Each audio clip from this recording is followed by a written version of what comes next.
pasien dengan riwayat keguguran itu dia meningkatkan resiko terjadinya keguguran di kehamilan berikutnya. Tetapi berapa persen itu kita juga tidak tahu secara pasti. Merokok, alkohol itu juga meningkatkan kemungkinan terjadi keguguran. Sementara kejadian seperti misalnya trauma itu sebenarnya dia tidak meningkatkan risiko keguguran. Trauma ini mungkin dalam artian misalnya terjatuh, ya, atau membentur sesuatu, dia tidak meningkatkan risiko keguguran. Oke, boleh next dok. Ini nanti kita lanjut ya. Kita lanjut ke masing-masing ya. Abortus imminens atau ancaman keguguran, dia pelepasan darah per vaginam tanpa disertai adanya pembukaan mulut rahim dan janin masih intrauterin. Tanda dan gejalanya itu dia biasanya perdarahannya bisa sedikit, bisa banyak, kadang terjadi kram ringan dan nyeri punggung. Ya, mungkin dari abortus imminens, insipient, komplit ataupun incomplete nanti bisa dibaca ya mengenai gejala-gejalanya, karena sebenarnya tidak ada satu gejala yang khas. Misalnya nyerinya seperti apa, yang jelas memang nyerinya kram. Tapi pemeriksa dari nyeri itu dia tidak menandakan apakah ini abortus imminens atau lain-lain. Pada beberapa kasus dari gejala dan pemeriksaan fisik memang kita bisa memperkirakan abortus jenis apa yang dialami oleh pasien tersebut. Tapi tentu pada kebanyakan kasus, ya, pada hampir semua kasus kita butuh pemeriksaan penunjang. Apakah abortus jenis apa? Dan pemeriksaan penunjang yang paling kita perlukan itu adalah pemeriksaan USG.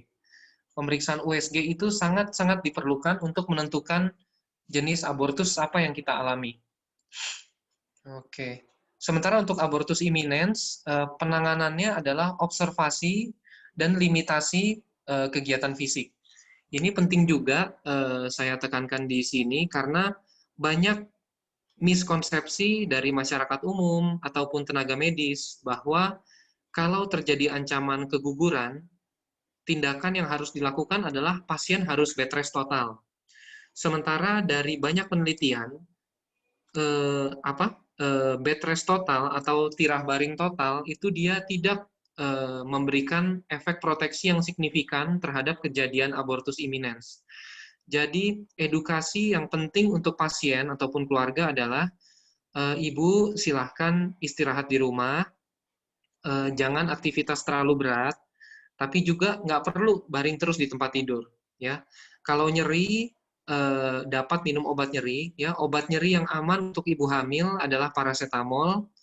Ya, sementara untuk obat penguat kandungan yang sering diberikan oleh tenaga kesehatan sebenarnya sampai sekarang masih kontroversi karena berbagai penelitian memberikan hasil yang berlawanan. Nah, kalau saya sendiri secara pribadi tidak memberikan obat penguat kandungan karena memang sampai sekarang belum terbukti memberikan efek perlindungan atau kepastian bahwa kehamilan itu akan bertahan atau tidak. Itu tadi mengenai ancaman keguguran atau abortus imminens. Oke, ya. Sementara berikutnya abortus insipient berarti adalah sudah sementara terjadi abortus. Biasanya pasien dengan abortus insipient ini dia disertai perdarahan banyak, kram dan nyeri perut hebat, tembus ke belakang ya. Pemeriksaan USG perlu untuk memastikan kondisi janin. Penanganannya adalah stabilisasi pasien, biasanya nanti akan keluar spontan, dan antibiotik bila ada tanda-tanda infeksi. Oke, boleh slide berikutnya dok? Abortus incomplete, ya ini ya, nanti bisa dibaca abortus incomplete dan abortus complete. Penanganannya kurang lebih sama ya. Jadi untuk teman-teman semua ya, teman-teman dokter umum, koas ya, tenaga kesehatan yang lain, bidan ataupun perawat yang ikut di acara kali ini. Tata laksananya semua sama ya untuk perdarahan kehamilan muda. Yang pertama kita lihat apakah ada kegawat daruratan obstetri atau apakah ada tanda-tanda misalnya seperti shock ya yang mengancam nyawa di pasien itu. Jadi tentunya yang pertama kita lihat ya sama ya ABCD ya. Jadi airway, breathing, circulation atau mau dari sirkulasi dulu yang lebih utama silahkan. Jadi pertama kita lihat pasiennya dalam kesadaran apakah kompos mentis, lalu tanda-tanda vitalnya bagaimana, ya. Baru nanti kita akan lanjut ke penanganan definitifnya. Jadi yang tentu yang pertama adalah apakah kondisi ibu itu stabil atau tidak. Lalu berikutnya, kalau belum stabil, berarti kita lakukan resusitasi cairan terhadap pasien tersebut. Ya, untuk tindakan definitif nanti bisa dipikirkan dan dilakukan setelah kondisinya ini teratasi. Oke, boleh berikutnya, Dok? Ya, ini kurang lebih sama ya. Kalau miss abortion, mungkin untuk teman-teman, hasil konsepsinya itu sudah nggak ada, ya. Jadi dari pemeriksaan USG itu, bayinya sudah tidak didapat denyut jantung janin, tapi tertahan dalam rahim, ya, tanpa disertai pembukaan mulut rahim. Dan konfirmasinya ini dari pemeriksaan USG. Oke. Untuk abortus habitualis atau recurrent miscarriage, ya, atau abortus berulang atau recurrent pregnancy loss mungkin nanti akan kita bahas di sesi yang lain. Next, Dok. Abortus infeksiosa dan septik, oke, kurang lebih sama ya. Karena ini sudah terjadi infeksi, tentu nanti pemberiannya adalah antibiotik. Dan biasanya kita pemberian antibiotik dan nanti dirujuk untuk evakuasi jaringan setelah 1 hari pemberian antibiotik. Oke, Dok, berikutnya. Nah, ini tabel ini sering teman-teman temukan atau dapat di textbook-nya ya. Jadi ini adalah perbandingan karakteristik nyeri dan juga pemeriksaan fisik. Tapi teman-teman jangan bingung ya. Jadi kalau abortus imminens atau ancaman keguguran itu dia memang biasanya perdarahannya sedikit karena dia baru ancaman aja ya. Nyeri perutnya bisa sedang, bisa ringan ya. Serviksnya jangan lupa selalu lakukan pemeriksaan dengan spekulum atau inspekulo ya. Serviksnya itu dia tertutup. Dan tentu dari semua kejadian keguguran ini modalitas pemeriksaan yang penting untuk kita lakukan adalah pemeriksaan USG. Jadi teman-teman dokter umum atau yang koas ya, kalau ada pasien ya, ada modalitas USG di rumah sakit tempat kalian belajar ya, tempat kalian belajar atau tempat kalian bertugas, itu jangan takut karena itu masuk ke dalam kompetensi kalian untuk melakukan pemeriksaan USG ya, sesuai dengan standar kompetensi dokter umum. Jadi teman-teman semua memang harus kompeten di dalam melakukan pemeriksaan USG ini. Abortus insipient atau incomplete ya, abortus insipient atau incomplete, insipient berarti abortusnya sedang terjadi, biasanya dia nyeri perutnya sedang sampai hebat ya, dan pemeriksaan spekulum dia terbuka.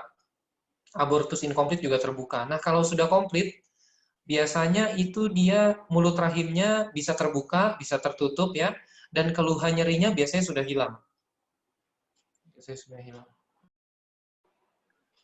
Mohon maaf dok, sebentar sepertinya Ramanya tadi ada gangguan sinyal sebentar dok. Oh ya, slide share-nya itu ya? Iya dok, sebentar ya dok. Ya. Dok, sudah dok. Oke, thank you Dokter Rama ya. Next lagi dok.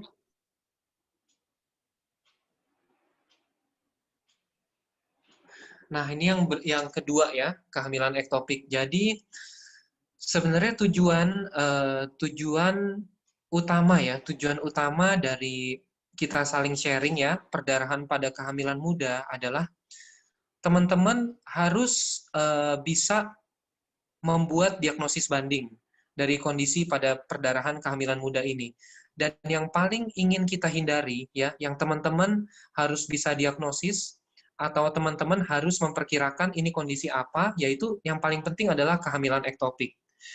Kenapa? Karena kehamilan ektopik, apabila dia sudah terganggu, atau sudah terjadi gangguan hemodinamik, adalah yang paling berpotensi menyebabkan perdarahan masif sampai mengancam nyawa. Jadi ini sebenarnya esensi dari kita sharing tema hari ini ya, perdarahan pada kehamilan muda, karena teman-teman harus bisa menentukan ini bukan kehamilan ektopik gitu loh, ini abortus atau ini yang lain-lain gitu. Oke, next dok. Oke, definisinya ya tentu ya, kehamilan ektopik berarti kehamilan di luar.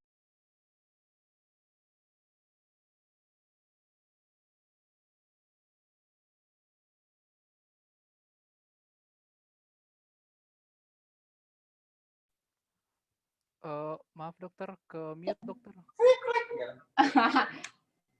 Sepertinya ke mute dok. Kalau nggak perlu, nggak kenal.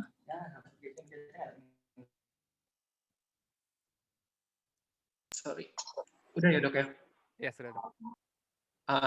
Oke. Lokasinya paling utama 95-98% itu utamanya adalah di tuba falopi. Ya, jadi hampir sebagian besar semua terjadi di tuba falopi. Sebagian kecil ya, kecil sekali kurang dari 5% bisa terjadi di ovarium, di intraligamen, atau di luar kandungan, di luar tempat lain, abdominal juga bisa ya. Kehamilan serviks juga bisa, kehamilan ektopik pada bekas operasi sesar itu juga bisa terjadi ya, cesarean scar pregnancy. Oke. Penyebabnya adalah utamanya adalah kerusakan tuba. Jadi faktor resiko yang paling kuat untuk terjadinya suatu kehamilan ektopik adalah abnormalitas dari struktur tuba falopi. Nah, apa saja yang menyebabkan abnormalitas dari struktur tuba falopi itu bisa karena infeksi, ya, karena infeksi menular seksual, terutama klamidia dan gonore. Lalu pada pasien itu bisa juga misalnya sebelumnya sudah ada operasi pada saluran tuba itu karena kondisi infertil, ya, apakah ada tumor atau memang dari awal sudah ada malformasi pada struktur tuba tersebut. Ya, oke. Faktor resiko lainnya adalah ada multiple sex partner pada pasien ya. Jadi kadang tuh kalau kita curiga pada kehamilan ektopik biasanya dari anamnesis sebelumnya juga ditanyakan, misalnya apakah ada riwayat keputihan, apakah memang ada nyeri perut yang menandakan atau mengarah ke penyakit radang panggul. Oke. Boleh next, dok?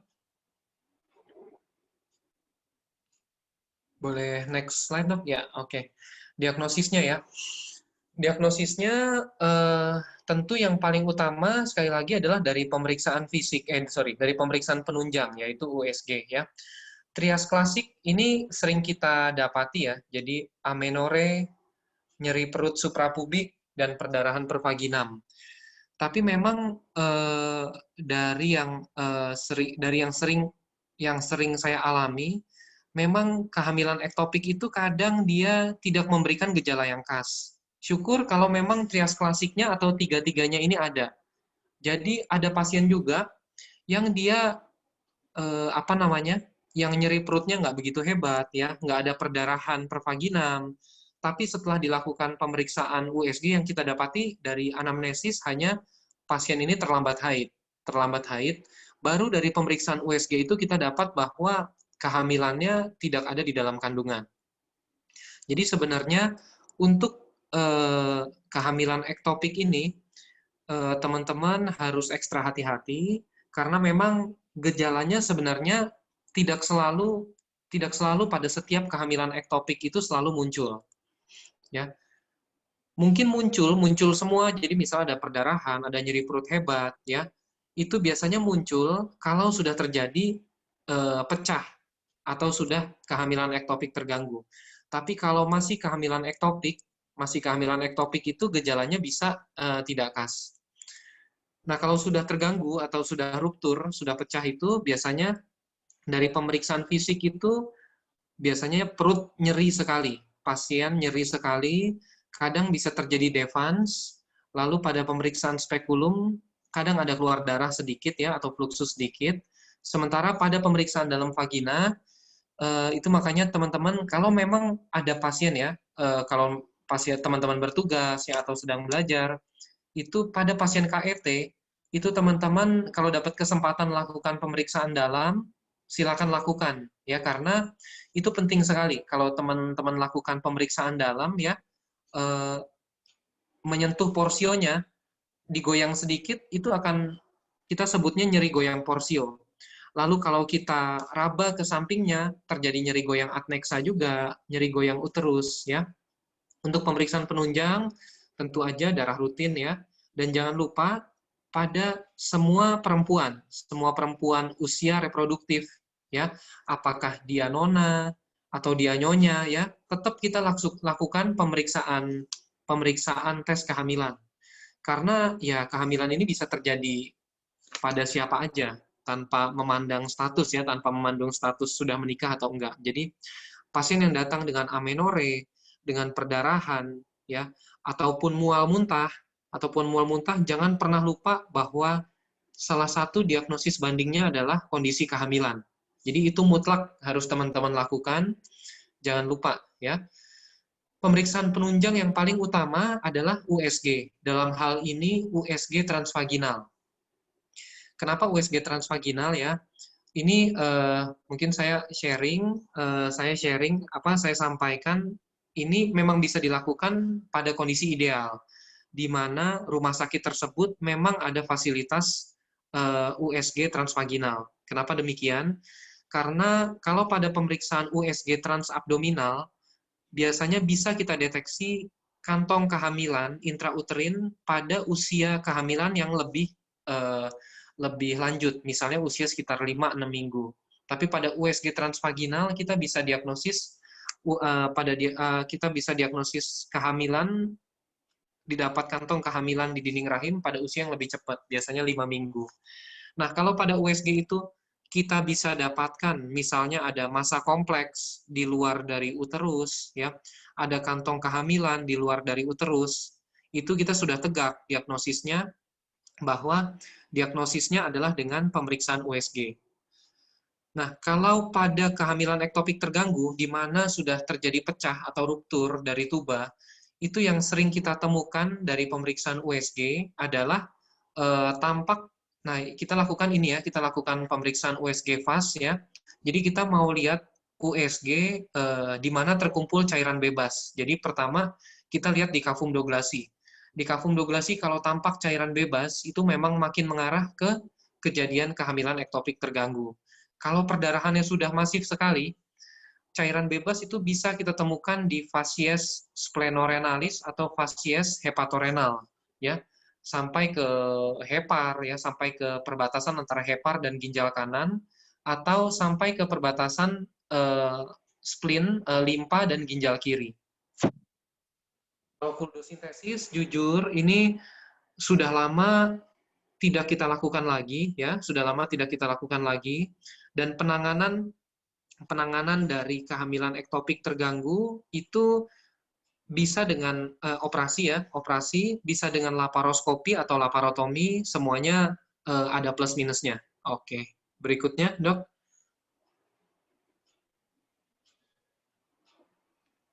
Boleh, next slide. Oke, ini yang ketiga ya, mola hidatidosa. Boleh slide sebelum, oke, next.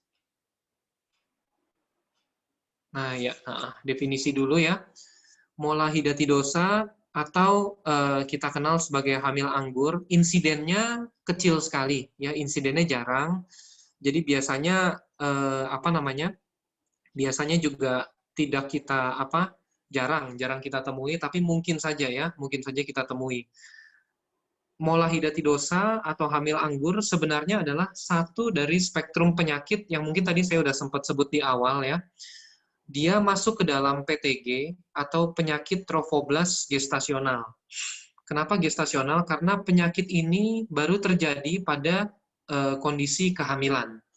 Nah, teori kenapa terjadi penyakit trofoblast gestasional bermacam-macam, ya, bermacam-macam. Tapi mungkin salah satu yang dianut adalah terjadinya kelainan di fili chorioalis, ya, di fili chorioalis, di mana terjadi hiperplasia dari trofoblast. Hiperplasia dari trofoblast. Kenapa terjadi hiperplasia dari trofoblast itu?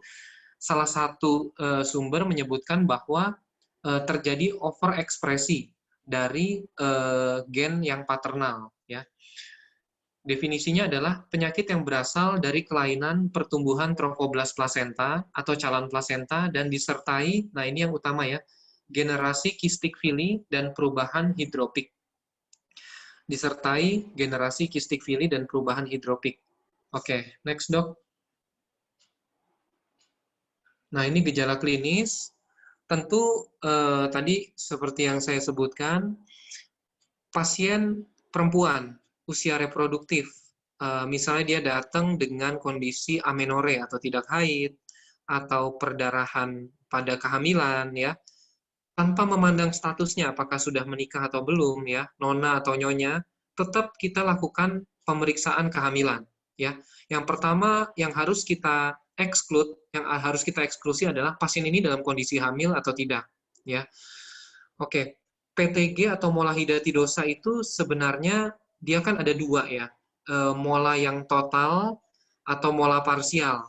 Kalau di Instagramnya Medstud itu sudah ada ya, sudah ada apa tabelnya, mungkin nanti bisa dibaca di sana ya, bisa dibaca di sana. Tapi mungkin yang akan saya bahas lebih dalam adalah mola komplit. Mungkin ini dok, saya sedikit koreksi karena kalau mola komplit itu yang diploid. Jadi dia biasanya misalnya 46XX ya. Tapi kalau mola parsial itu baru triploid. Itu di tabelnya ini kayaknya agak tertukar. Ya. Ini kalau gejala klinis yang ditampilkan di sini ya, perdarahan bisa sedikit-sedikit sekaligus hingga banyak ya. Ada tanda hiperemesis gravidarum, biasanya tanda hiperemesis gravidarum atau mual muntah yang berlebih biasanya hanya sekitar 8-10%. Ya. Tanda tirotoksikosis itu bisa ya, misalnya kayak mata menonjol, berdebar-debar, pasiennya kurus ya.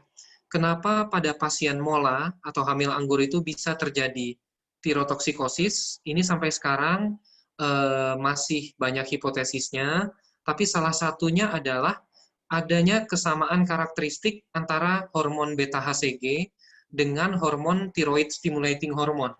Jadi, kedua hormon ini kurang lebih mempunyai kesamaan struktur sehingga pada kondisi mola hidatidosa bisa tampak tanda-tanda tirotoksikosis. Kistalutein juga sama ya, kistalutein itu pengaruhnya biasanya karena paparan daripada hormon beta-HCG yang meningkat, jadi terjadi kistalutein. Tapi kondisi ini, dia terjadinya pada mola yang komplit, bukan mola yang parsial. Pemeriksaan penunjang tentu HCG serum, USG, ya. Itu uji sonde, udah nggak pernah kita lakukan. Toraks juga nanti kita lakukan, ya. USG itu, oke, mungkin juga ini dok, saya izin sedikit itu juga izin sedikit menyampaikan yang ditampilkan di Instagram itu sebenarnya ini gambaran USG-nya sangat khas sekali ya teman-teman. Jadi kalau teman-teman lihat kehamilan mola itu dia gambarannya snowstorm appearance ya, snowstorm appearance sebenarnya itu sama dengan honeycomb appearance itu sama. Jadi itu terjadi pada mola yang total atau mola yang komplit, ya, di mana gambaran snowstorm itu atau honeycomb itu kan seperti sarang lebah ya. Jadi gambarannya itu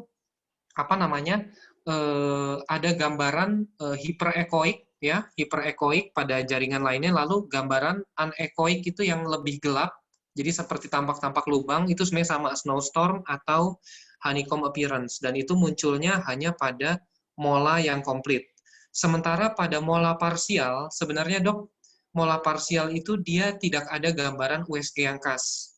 Kenapa demikian? Karena pada mola parsial itu juga kadang pada banyak kasus kita dapati ada janin di dalamnya. Jadi memang nggak ada gambaran yang khas untuk mola parsial. Oke, next dok. Penanganannya sama ya teman-teman ya. Pokoknya semua pada perdarahan kehamilan muda, tentu yang kita lakukan assessment atau penilaian awal adalah apakah kondisi pasiennya stabil atau enggak. Ya, kalau kondisi pasien nggak stabil, tentu kita harus perbaiki keadaan umum. Ya, kemudian nanti rujuk untuk penanganan lebih lanjut. Pengeluaran jaringan molanya biasanya dia dengan kuret. Ya, diagnosis mola hidatidosa. Diagnosis mola hidatidosa adalah diagnosis berdasarkan pemeriksaan patologi anatomi atau histopatologi. Jadi dari pemeriksaan histopatologi itu baru kita dapatkan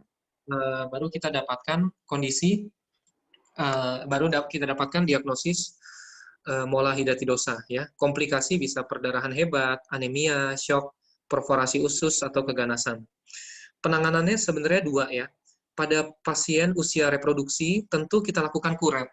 Kuretnya itu bisa dua ya. Kita harus hati-hati karena rahim pada jaringan mola hidatidosa itu kan dia teregang ya, teregang atau membesar tanpa memperhatikan usia kehamilan ya. Jadi jaringannya lebih rapuh. Kita harus hati-hati pada saat melakukan kuret agar tidak terjadi perforasi atau perdarahan hebat. Jadi juga banyak yang menyarankan kalau pada kehamilan dengan mola, itu kita lakukan kuretnya dengan suction. Jadi USG guiding ya, dengan dibantu alat USG, kita lakukan kuret dengan suction. Atau kita bisa aspirasi vakum manual, atau kalau mau kita lakukan kuret dengan kuret tajam, itu kita harus hati-hati sekali. Atau, nah, itu penanganan pada pasien usia reproduksi yang masih muda. Tapi kalau pada pasien usia reproduksi yang misalnya sudah cukup anaknya, yang kita pertimbangkan adalah tindakan pengangkatan rahim atau histrektomi. Kenapa kita pertimbangkan tindakan pengangkatan rahim atau histrektomi? Karena kondisi hamil anggur atau mola hidatidosa adalah kondisi premaligna. Premaligna adalah artinya kondisi ini bisa berlanjut menjadi kondisi ganas, di mana kita kenal istilahnya adalah gestational trophoblastic neoplasia. Bisa terjadi satu keganasan. Itu makanya nanti pentingnya adalah setelah kita lakukan, misalnya kita lakukan evakuasi jaringan atau kuret, nanti kita tetap harus pantau kadar hormon beta HCG untuk melihat apakah ini masuk ke dalam mola yang jinak atau tetap persisten. Karena kalau persisten nanti biasanya akan kita lanjutkan pengobatan lain lagi. Misalnya dengan pemberian kemoterapi metotrexat ataupun kemoterapi yang obatnya lebih keras lagi. Pasien dengan mola hidatidosa itu kita juga harus edukasi, agar dalam 1 tahun, dalam 1 tahun itu jangan sampai hamil dulu. Makanya pemilihan kontrasepsi sangat penting. Pemilihan kontrasepsi sangat penting karena untuk memastikan bahwa kenaikan beta HCG-nya itu tidak disebabkan oleh kehamilan. Ya, oke. Boleh next dok?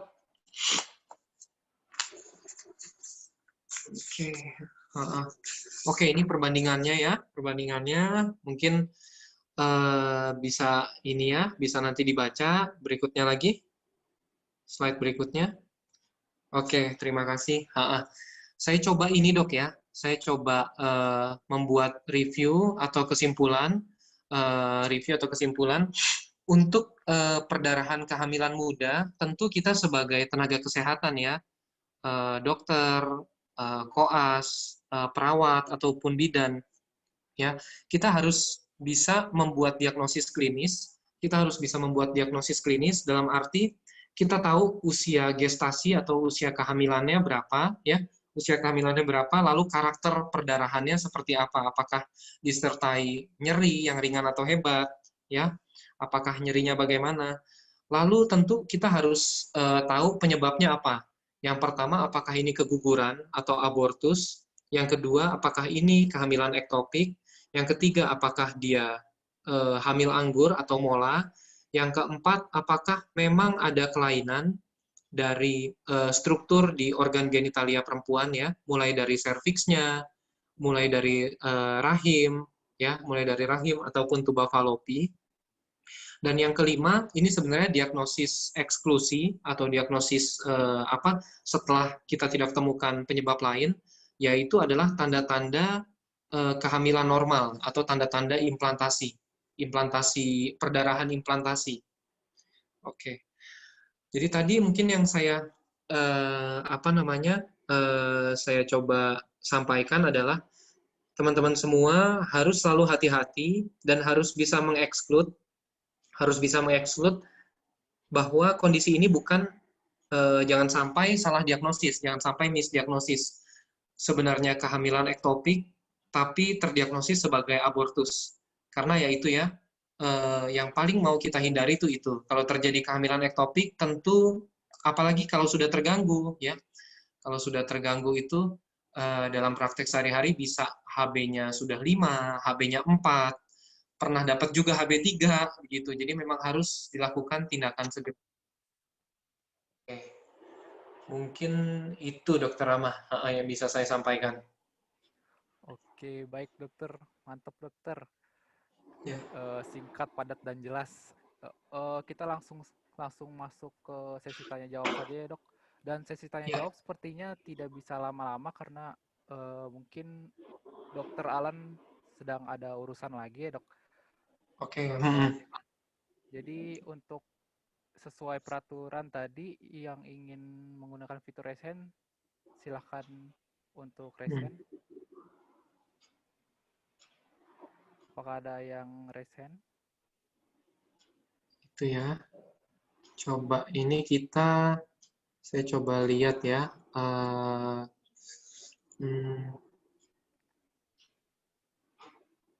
Oke. Oke, karena tidak ada yang resen, saya akan membacakan pertanyaan di kolom chat terlebih dahulu. Ini ada pertanyaan nih dok dari Dokter Intan. Selamat malam dok. Ingin bertanya, jika seorang ibu hamil mengalami abortus, kemudian terjadi atonia uteri, bagaimana tata laksananya dok? Dan bagaimana jika ibu tersebut mempunyai preeklamsia berat, apakah beda tata laksananya? Gitu, dok. Oke, gitu dok ya. Saya coba bahas ya. Saya coba menjawab pertanyaannya. Sebenarnya jarang terjadi dok ya. Jarang terjadi dari abortus itu sampai ke kondisi atoni ya. Karena kan karena abortus itu biasanya atoni itu terjadi kalau sudah perdarahannya masif atau pasien sudah dalam kondisi shock ya, sehingga uterus kontraksinya tidak baik. Kalau ini kan berarti saya coba jawab tempatnya atau lokasinya di fasilitas kesehatan tingkat pertama dok ya. Ya. Sorry.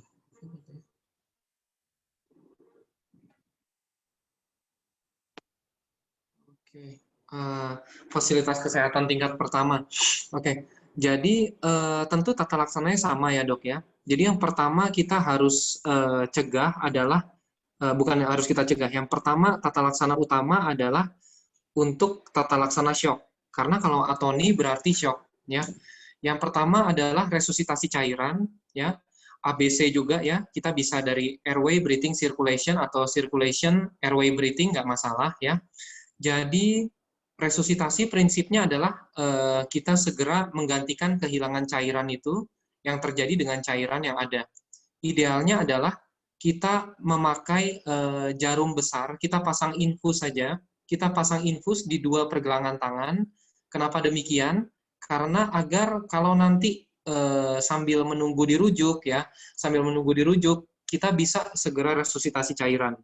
Berapa banyak resusitasi cairannya? Kalau pasien dalam kondisi shock ya, kalau dalam kondisi shock idealnya adalah 1.500 sampai 2.000 cc kristaloid itu habis dalam 20 sampai 30 menit. Pasien juga dipasang kateter untuk memantau input dan output cairan. Jadi itu kita nggak usah ragu-ragu dok. Kita nggak usah takut terjadi udem paru atau kelebihan cairan. Karena kondisi demikian itu nanti bisa kita atasi. Tapi yang penting adalah nyawa pasien ini bisa terselamatkan. Jadi untuk teman-teman mungkin saran saya itu ya. Jadi kalau memang terjadi atoni berarti shock, kita harus pasang aja jarum besar ya. Pasang jarum besar. Kenapa tujuannya pasang jarum besar? Jadi kalau sudah ada darah, sudah ada produk darah, kita bisa masuk, setnya set transfusi juga ya. Kita bisa masuk, cairan bisa masuk dengan lebih cepat, dan kita bisa lakukan resusitasi secara masif. Jangan lupa juga pasang kateter. Pasien posisinya Trendelenburg juga ya, jadi kaki dinaikkan. Tujuannya adalah agar perfusi ke organ vital itu tetap terjaga. Dan yang paling penting sebenarnya adalah pada kondisi perdarahan demikian, tindakannya adalah yang bisa dilakukan adalah pemasangan kondom kateter. Mungkin kondom kateter ya karena keterbatasan waktu, ini ya teman-teman mungkin bisa search di Google ya, bisa search di Google. Nanti search aja perdarahan postpartum dengan kondom kateter. Jadi intinya adalah Jadi intinya adalah nanti kateter itu di ujungnya kita pasang kondom ya. Kondomnya itu diisi cairan 350 sampai 500 cc, bebas cairannya apapun. Tujuannya adalah untuk membuat kompresi pada uterus. Nah, kondomnya itu kita masukkan ke dalam dinding rahim, ya, ke dalam endometrium. Makanya tadi sebenarnya kalau dari pertanyaannya sebenarnya agak jarang ya dari abortus itu terjadi atonis, agak-agak jarang. Kecuali kalau dia perdarahan postpartum. Perdarahan postpartum terjadi atoni sering terjadi begitu. Atau misalnya kehamilan ektopik ya, kehamilan ektopik perdarahan banyak ya, terjadi atoni itu bisa aja terjadi gitu dok. Mungkin itu tata laksana pertamanya sambil segera rujuk ke fasilitas kesehatan yang memang bisa melakukan operasi. Oke, baik dok. Yang kedua ada pertanyaan dari Dokter Usmel. Apa pemeriksaan penunjangnya fototoraks, dok? Apa yang mau kita lihat, dan kalau ada gejala tirotoksikosis saat mulanya sudah ditata laksana, gejalanya hilang atau tidak, dok? Atau harus kita lakukan juga tata laksana tirotoxikosisnya? Oke, dok. Oke, pertanyaan menarik ya. Jadi, kalau mola hidatidosa tadi kan sempat saya sampaikan juga bahwa ini kan dia spektrum penyakit ya, penyakit trofoblast gestasional, dan dia sifatnya adalah premaligna. Premaligna, jadi Jadi penyakit ini bisa setelah kita lakukan kuret dia mereda dengan sendirinya, tapi dia bisa berkembang jadi ganas. Misalnya mola invasif atau koriokarsinoma ya. Kenapa dilakukan pemeriksaan toraks? Itu sebenarnya untuk kita lihat apakah terjadi metastasis atau enggak. Begitu, dok. Jadi nanti ada sistem scoringnya atau ada sistem penilaian. Jadi kita butuh fototoraks karena mola atau penyakit trofoblast gestasional itu dia paling sering metastasisnya ke paru. Bisa terjadi juga metastasis ke otak. Jadi fotoronsen merupakan salah satu modalitas yang kita pakai untuk evaluasi penyakit mola, gitu dok. Oke, baik. Ada yang raise hand nih, dok, dari Dokter Makfira. Ya. Dokter Makfira, dipersilakan untuk buka audionya. Ya, terima kasih atas kesempatannya, dok. Yang ini saya tanyakan, saya kan dokter yang kerja di Vaskes tingkat 1, dok. Di situ alhamdulillah ada USG. Nah, bagaimana cara membedakan antara black tip ovum dengan KET, dok? Karena kan sama-sama kantong gestasinya kosong, dok. Bagaimana cara membedakan dari segi USG-nya, dok? Terima kasih sebelumnya, dok. Oke, thank you Dokter Makfira. Thank you ya, terima kasih untuk pertanyaannya. Saya akan coba jawab ya dok ya. Memang modalitas USG Yang banyak tersedia tentu adalah USG transabdominal, yaitu tidak kita pungkiri, yang banyak tersedia adalah USG transabdominal. Jadi idealnya adalah dok, pasien apa namanya? Pasien pada kehamilan itu idealnya adalah memang kantong kencingnya terisi penuh. Kantong kencingnya terisi penuh. Jadi kita bisa lihat kalau dari USG itu dia ketika dapat struktur rahim, itu di depan rahim atau di bagian anterior dari rahim adalah vesika urinaria, dok. Nah, kalau dia blighted ovum, ya, blighted ovum atau kehamilan tidak berkembang atau hamil kosong, dia kantong kehamilannya ada di dalam rahim, dok. Ada di dalam rahim. Nah, kalau dia kehamilan ektopik, jujur saya sampai sekarang pun jarang dapat masih ada bentuk kantong kehamilan di luar rahim, itu jarang sekali, dok. Jarang sekali. Jadi kadang-kadang kalau sudah ektopik terganggu, sudah pecah, yang kita dapati hanya adanya cairan bebas atau massa mix ekoik. Mix ekoik itu maksudnya gambarannya campuran di area kafum doglasi. Sehingga kesannya itu uterusnya atau rahimnya seperti melayang. Demikian, dok. Jadi memang, nah kalau pasien udah datang dalam kondisi shock, ya, dalam kondisi shock, untuk bantu isi buli-buli ya kita bisa ini ya, kita bisa pasang kateter, lalu kita alirkan cairan, ya, kita lakukan aliran cairan ke buli-buli itu juga bisa, ya.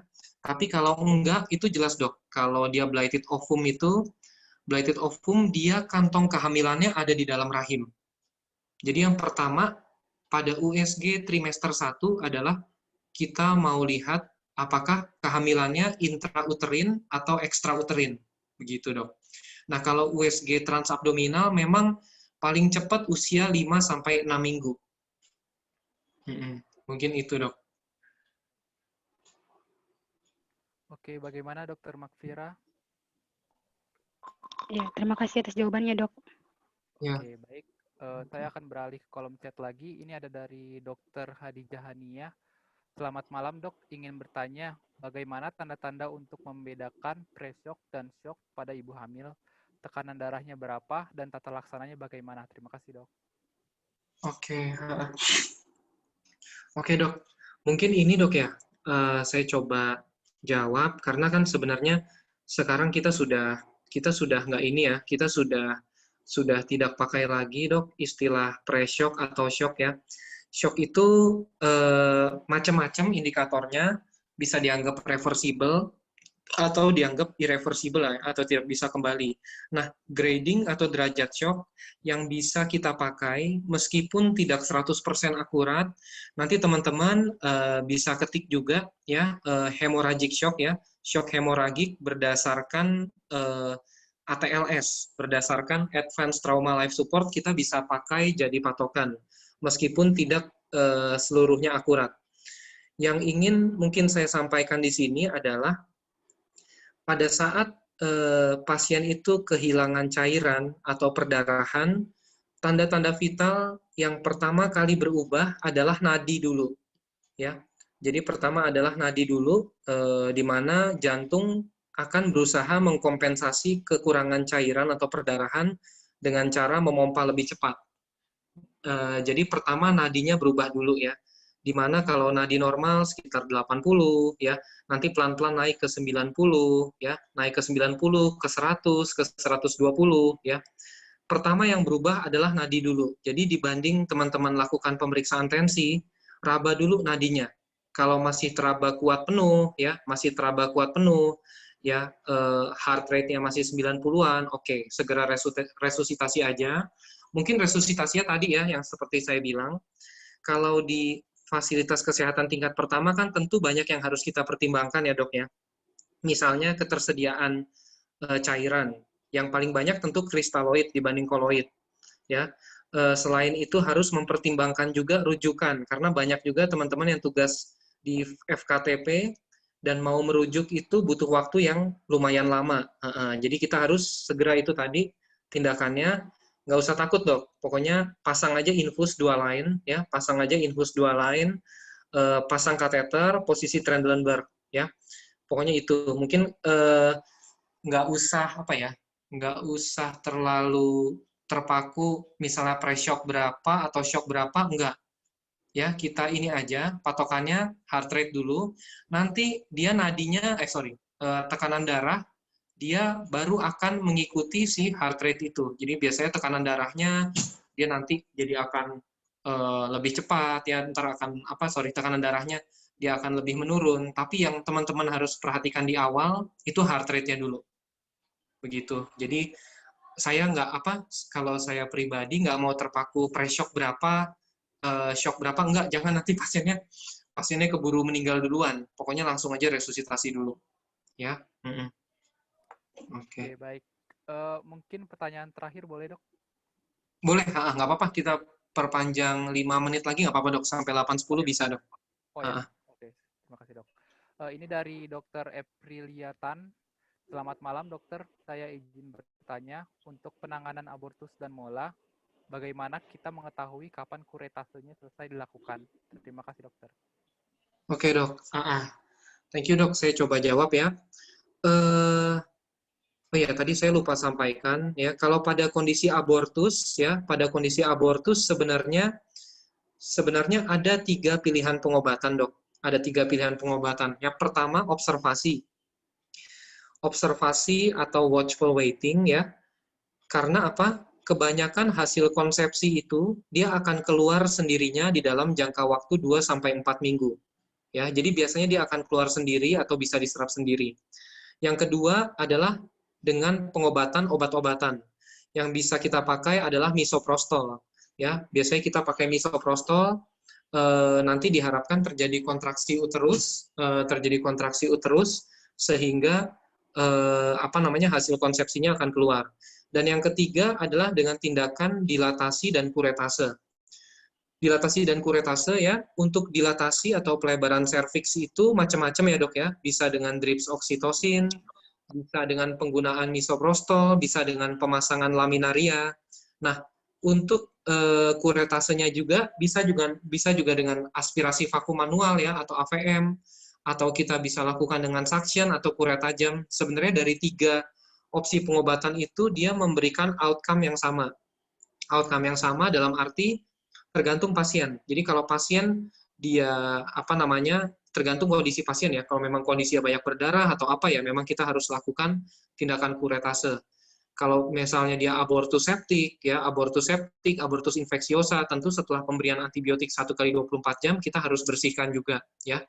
Nah, kalau untuk mengetahui apakah bersih atau enggak setelah tindakan kuret, itu dok, biasanya kalau kita lakukan kuret tajam, nanti dia akan ada karakteristiknya itu seperti seperti kalau kita mengerok kulit kelapa itu, nanti muncul kayak gelembung. Muncul kayak gelembung, itu tandanya bahwa sudah bersih jaringannya. Biasanya begitu dok. Biasanya kalau kita tarik itu, dia muncul gelembung dan bukan jaringan lagi di mata kuretasnya. Jadi kalau ada tindakan kuret, teman-teman nanti ikut aja ya. Dan nanti pemantauan apakah bersih atau enggak tentu dengan pemeriksaan USG. Begitu, dok. Sama ada pertanyaan lain lagi tadi ya? Iya, ada lagi, dok. Dari Dr. Karima Kesuma. Ya. Selamat malam, dokter. Saya izin bertanya, apakah ada solusi lain selain operasi kuret pada hamil mola dan abortus? Terima kasih, dokter. Oke, mungkin tadi udah sebagian dijawab ya, dok ya? Iya. Udah sebagian dijawab. Yang abortus tadi ada 3 metode pengobatan, di mana semua outcome-nya beda-beda, tapi tentu kita harus lihat karakteristik pasien. Nah, sementara kalau pada mola, tadi saya juga udah sebutkan, mola itu kita harus ini juga ya, maksudnya kita lihat pasiennya juga. Usia reproduktif masih muda, belum punya anak, tentu langkahnya adalah kita lakukan kuretase. Nah, kita lakukan kuretase atau suction curettage, maksudnya kita bersihkan jaringan, dengan harapannya nanti pasien bisa hamil lagi dan bukan hamil mola. Tapi kalau pada pasien yang sudah cukup anaknya, usianya udah nggak terlalu muda lagi, bisa dipertimbangkan tindakan histrektomi atau pengangkatan rahim. Nah, mola ini dia apa ya? Maksudnya dia ini penyakit yang bandel dalam arti dia bisa resolve atau bisa tuntas sendiri, tapi dia bisa berkembang ke ganas. Makanya itu tadi perlu diperlukan tadi pemeriksaan penunjang, yaitu ronsen, dan kita lakukan pemeriksaan kadar beta HCG, ya beta HCG idealnya kita lakukan setiap minggu. Setiap minggu, nanti kalau dalam 4 minggu pertama kadarnya dia sudah makin menurun, oke, biasanya nanti kita bisa pantau lagi setiap bulan sampai 6 bulan. Sampai kadarnya benar-benar menurun atau nggak ada. Kalau sudah menurun dan nggak ada, berarti kita yakin bahwa penyakit molanya ini adalah mola yang jinak. Begitu, Dok. Oke, baik dokter. Ini ada 3 pertanyaan dari Dokter Asri Anissa. Yang pertama, pada abortus iminens atau insipient, apakah masih bisa dipertahankan kehamilannya?